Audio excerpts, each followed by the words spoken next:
Hello students, my name is Teacher Infos, and today I'll help you out in your stunting career. In lessons 1, 2 and 3 I showed you how to grind properly, which tools are best and most used in stunting, and showed you some methods which can increase your speed. Well, with what you have learned so far, you can tackle, in my opinion, the most fun method in stunting: bumps. What is bumping? Basically crash into a fence, a curb, lamp, or even a tree, and the impact will send you flying. Use these bumps to land on buildings or even land on a grind. There are many types of bumps and they can be done in many different vehicles. Let's start with bikes. In a bike you have the biggest variety. First of all, I'll discuss the short bumps. This right here is one. When on a bike, short bumps are the easiest to pull off with your rear tire,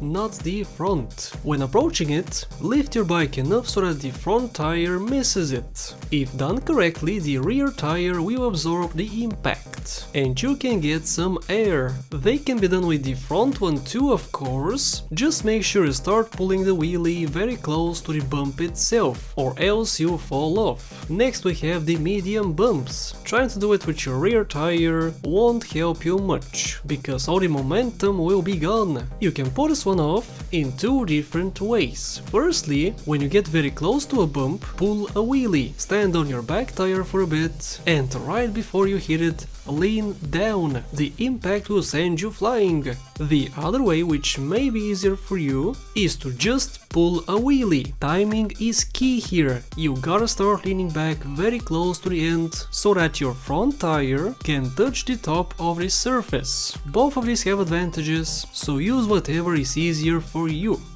Now it's time to discuss big bumps. What qualifies here are tall fences like the ones in San Fierro. This is where what I told you about the rats method in lesson 2 comes in handy, so if you haven't watched lesson 2, go and see it. Start riding and only a few meters away, just interrupt your rat. When you approach it, keep tapping, lean forward, but for a brief second let go of acceleration. The bike will hit the bump with its front wheel and you'll fly off in the distance. From the highest bump we move on to the curb bumps. They are very easy to pull off. Just pull a wheelie right before it and make sure the backside of the bike touches the ground, just like you do when using rats. Curb bumping generally doesn't give you much distance, but they can be combined with other ones such as air bumps. An air bump is when you touch a surface in the air. After a curb bump, for instance, you can touch a roof and the combination will give you more height. When you approach it, depending on your angle, slightly lean back before touching it.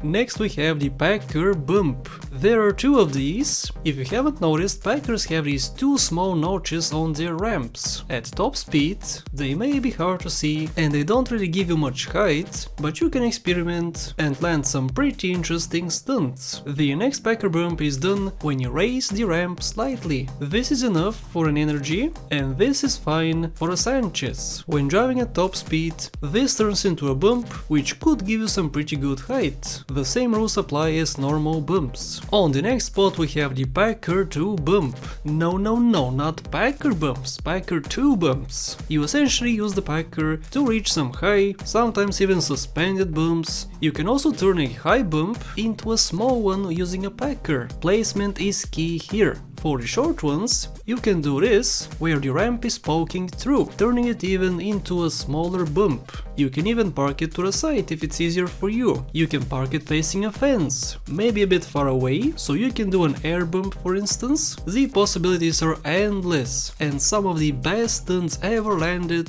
were on Pecker 2 bumps. These generally give you the most height out of any other bumps. And this concludes bike bumping. The same rules apply to almost all other vehicles, so I'll not go too in depth with them.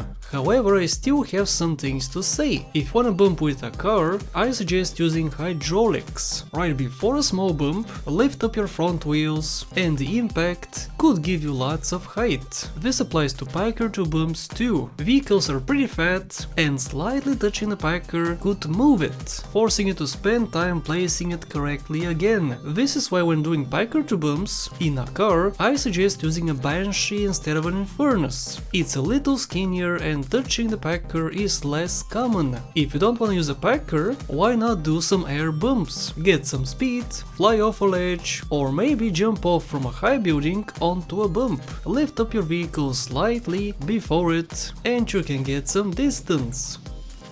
Bail bumps are also a thing, by the way. They're usually done in planes. Get a Hydra for instance, bail out, at the last second the Hydra will bump something and fly off on its own. Not many people use it, so go ahead and find some cool spots yourself. And this concludes lesson number 4, students, and I hope I helped. If I accidentally missed a bump variety, let me know and I can include it in the future lessons. Check the other ones in the playlist placed in the description of this video, and lastly, thank you so much for watching, and a very special thank you goes to my lovely Patreon supporters: Austin Data, House the Chowder, Alex Chavez, Max Robinson, Teacher Infos out.